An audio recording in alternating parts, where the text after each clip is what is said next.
99% of founders never fulfill their potential, and it's honestly their own fault. As a coach to elite founders, I've seen time and time again one key thing that most founders sleepwalk into, something that guarantees endless missed opportunities, and usually by the time they realize it, it's too late. So you don't want to waste years of your life grinding away without a chance of making it because you ignore a fundamental aspect of business that no one ever told you before. This video is for you. It's going to be the wake-up call you didn't know you needed. Now, quick pause. If you're actually serious about executing with clarity, focus, and consistency every single day, we've worked hundreds of founders, remove procrastination and burnout by about 90%, triple their productivity within about 6 weeks, and we're rated 4.7 on Trustpilot. So if you truly want to succeed fast, the easy way, book a call with us. But first, tell me if this is you. You sit down to work and within 15 minutes, your brain is already looking for escape. Slack, email, YouTube, you name it. You get 1 to 2 good days, but then you have 3 and 4 days of fog, distraction, guilt, and disappointment. And every setback, when a customer churns, when an employee quits, a campaign underperforms, derails half your day. So you spiral, you lose clarity, and you lose momentum. The part that terrifies you the most is that you didn't used to be like this. There was a version of you at the beginning of your business that executed fast, that trusted yourself, and moved consistently with force. And now that person is nowhere to be seen. I remember a client who described it in this specific way. He said that his brain misidentified important work, most especially sales calls, as existential threat. So the time he had to do a sales call, he will procrastinate like crazy and start tending to distractions and things that were not important. So if you tried systems, app, routine, books, in order to get over this hump, but nothing has quite worked, that's because you don't have a productivity problem. You have a capacity problem. And there's something that gurus never discuss. Your brain is an adaptation machine that becomes whatever you repeat most. So if you repeat distraction, you become distractible because your brain solves for that. If you repeat procrastination, you become a procrastinator. If you repeat indecision, you become indecisive. If you repeat quitting your projects 80% there, you become someone who can't finish. And after 3, 5, or 7 years running a company under these specific conditions, you end up being inconsistent, indecisive, and never finishing what you start. In essence, you train your brain to waste most of your day. This is why founders who were killers in year 1 become hesitant, foggy, and self-doubting by year 4. Right now, you know more than you need to know to grow and scale.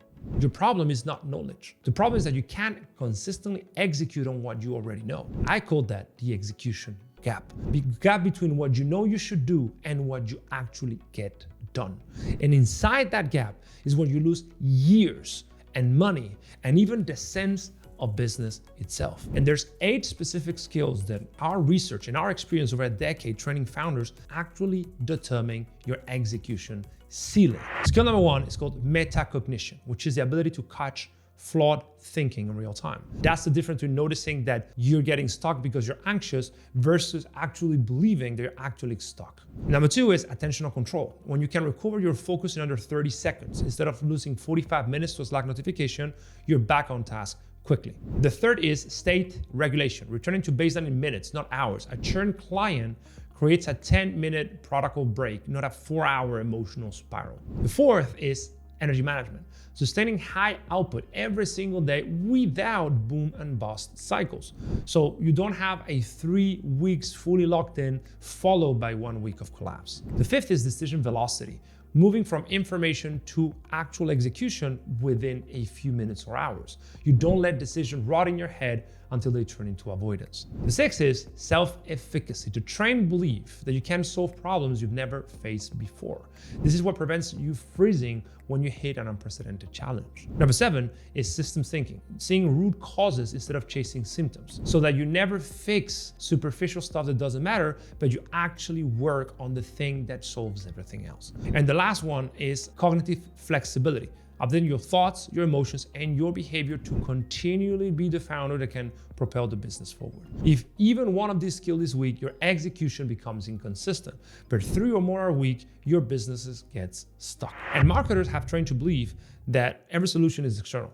That when you're stuck, you need to rebuild your funnel, or change your offer, or try a new system, or read another book, or attend another mastermind. But that typically doesn't work because you try to upgrade the business without upgrading the operator. It's like trying to run a Ferrari with a Corolla engine. You're trying to scale a company with an identity and a brain that is stuck at year 1. This is why you keep hitting the same ceiling. And deep down, you know it. Because think about it.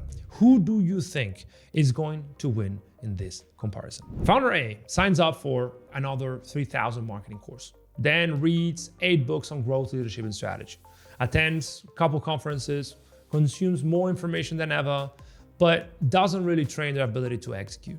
Still checks Slack every 15 minutes, still takes 3 weeks to make decisions, still leaves projects at 80%, still spirals for hours after setback. The result is he's more knowledgeable than ever, but there's marginal improvement in results. He hits the same ceiling month after month after month.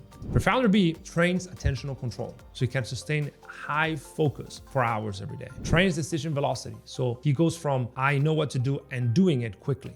He practices state regulation, so returns to baseline every time a setback hits. Optimized energy, sleep, nutrition, movement are non-negotiable, and works on cognitive flexibility, so his role evolves as company scales. The technical knowledge, ability to run ads or design campaigns is the same as last year, but the execution capacity is 3 times. So what happens? Revenue literally triples. He breaks through any ceiling. So ask yourself right now, when was the last time you had an unexpected problem and your default was, I'll just figure this out? Or how many hours yesterday did you actually execute instead of just being busy or wasting it? And how long does it typically take you to recover from an emotional setback? If any of these answers embarrasses you, that's okay, but you gotta fix it.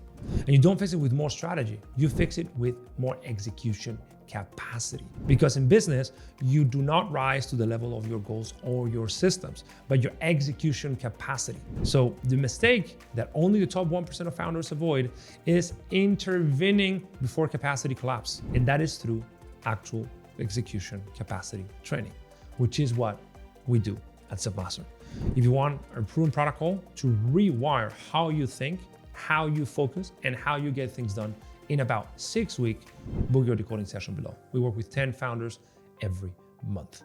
See you in the next video.